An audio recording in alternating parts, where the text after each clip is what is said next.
Dear friends, कैसे हैं आप सब। उम्मीद करती हूँ कि आप लोग बहुत अच्छे होंगे। फ्रेंड्स, मेरा गला ख़राब है तो उस चीज़ को प्लीज़ आप लोग अवॉइड कीजिएगा। फ्रेंड्स, मुझे पूरी उम्मीद है, बल्कि मेरा दावा है कि आपको मेरा ये वीडियो बहुत ही यूनिक और बहुत ही ब्यूटीफुल लगेगा।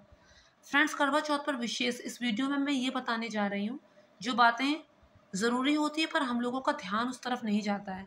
फ्रेंड्स, सबसे पहली और सबसे ज़रूरी चीज़ ये है कि कोई भी व्रत, पूजा या त्योहार हो, तो सबसे पहला काम हमारा ये है कि पूजा का स्थान हमें साफ़ करना है। ना पूरा साफ़ कर पाएँ तो जहाँ पर हमें रख के पूजा करनी है वो जगह पूरी तरह से साफ सुथरी हो। जिस पीढ़े पे हमें पूजा करनी है वो पीढ़ा साफ सुथरा हो। इसके अलावा पूजा में यूज़ होने वाले सभी बर्तन, चाहे वो कलश हो, पूजा की थाल हो, आरती हो, दीपक हो, जो कुछ भी हम यूज़ कर रहे हैं वो सब का सब मंजा धुला हुआ हो। इस बात पर हमें सबसे पहला और सबसे विशेष ध्यान देना है। दूसरी बात फ्रेंड्स ये है कि पूजा का जो हमारा दैनिक रोज का स्थान है वो भी कभी गंदा नहीं होने देना चाहिए। हमें उसे रेगुलर साफ करते रहना चाहिए। हर रोज ना कर सके तो हर दूसरे तीसरे तो साफ करते ही रहना चाहिए। एक बार सोच के देखिए, क्या हम गंदी जगह में बैठ सकते हैं? नहीं ना। हमें तो साफ सुथरी जगह चाहिए बैठने के लिए, साफ सुथरी बेडशीट चाहिए। तो क्यों हम भगवान को इतना कैजुअली लेते हैं? तो सबसे पहली चीज़ तो ये है कि जिस स्थान पर पूजा करनी है वो स्थान पूरी तरह से साफ सुथरा हो। जो बर्तन पूजा में यूज़ होने वाले हों, तो फ्रेंड्स इस बात को हमें हमेशा दिमाग में रखना है। किसी एक पूजा में अगर हमने जो बर्तन यूज़ किए हैं, अगली पूजा में यूज़ करने से पहले उनको धोना होगा।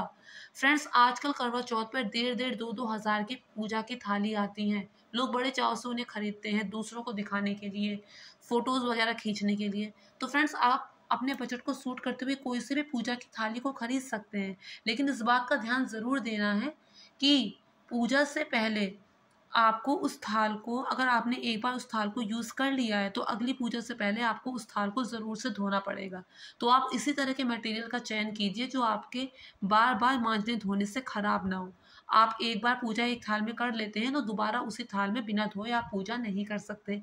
दूसरी बात फ्रेंड्स ये है कि सेलिब्रिटीज़ की लाइफ़ और हमारी लाइफ़ डिफरेंट होती है, तो उनसे अपने आप को कंपैरिज़न नहीं करना है। वो लोग कोई बहुत विधि-विधान से पूजा नहीं करते हैं।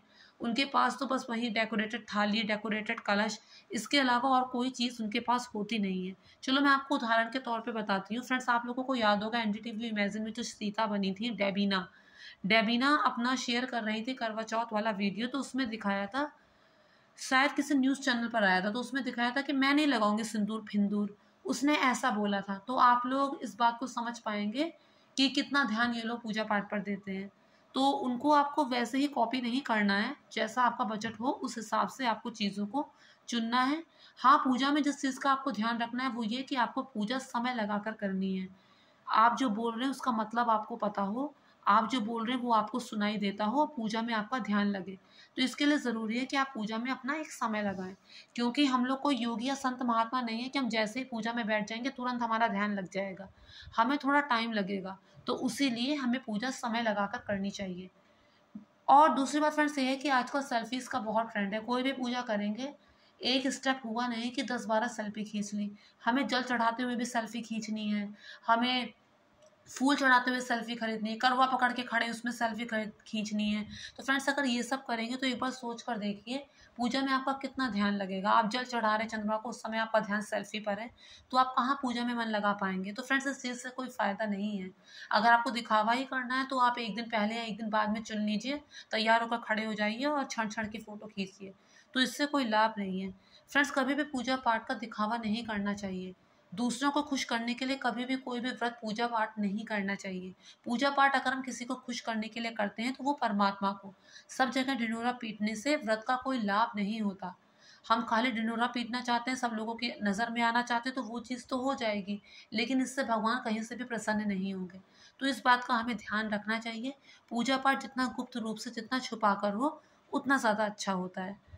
दूसरी बात फ्रेंड्स ये है कि अगर हम सेल्फ़ी लेना ही चाहते हैं, तो पूजा पूरी होने के बाद हम आराम से सेल्फ़ी ले सकते हैं। लेकिन पूजा के बीच में सेल्फ़ी लेना कहीं से भी ठीक नहीं है, उससे आपका पूजा पाठ में ध्यान लगेगा भी नहीं। तो मैं उम्मीद करती हूँ कि आपको मेरी वीडियो का मतलब समझ में आ गया होगा। मैं करवा चौथ की सभी कथाओं के बारे में आपसे ज़रूर बात करूँगी, लेकिन अभी अगर मैंने इस वीडियो में बात की तो वीडियो बहुत ज़्यादा लंबा हो जाएगा। तो फ्रेंड्स, मेरे नेक्स्ट वीडियो के लिए प्लीज़ मेरे चैनल को सब्सक्राइब कीजिए, ताकि आगे आने वाली नोटिफ़िकेशन आप लोगों को मिल सकें और आगे आने वाला वीडियोज़ आपकी रुचि के अनुसार ही बनाया जा सके। Thank you friends, thank you so much.